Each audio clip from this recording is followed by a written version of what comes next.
মানুষের প্রাণের দাবি এই বড়লেখার রেলওয়ে স্টেশনের দক্ষিণ অংশে যেখানে আমরা দাঁড়িয়ে আছি, এখানে একটি রেল ক্রসিং এর দাবিতে আমরা এখানে সমবেত হয়েছি। আমরা আজকে এই দাবিগুলা তুলে ধরেছি বিভিন্ন বক্তার মাধ্যমে। আপনারা আমাদের দাবিগুলো শুনেছেন। এখানে প্রিন্ট মিডিয়া, ইলেকট্রনিক প্রিন্টের সবাই আছেন।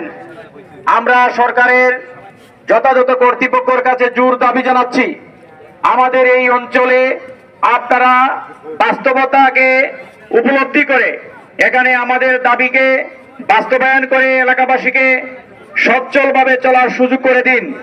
আমরা অত্যন্ত দুর্ভাগ্যজনক ভাবে আজকে এখানে আমরা দাঁড়িয়েছি, কারণ এই রেলের পশ্চিম অঞ্চলের হাজার হাজার মানুষের একটি গলার কাটা হিসাবে আজকে এই রেল লাইন আমাদের মধ্যে উপস্থিত হয়েছে।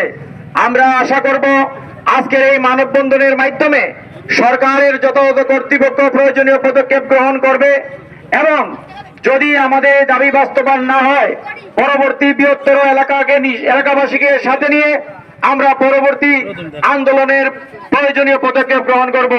এই বলে আমি আমার বক্তব্য শেষ করছি। সবাইকে ধন্যবাদ।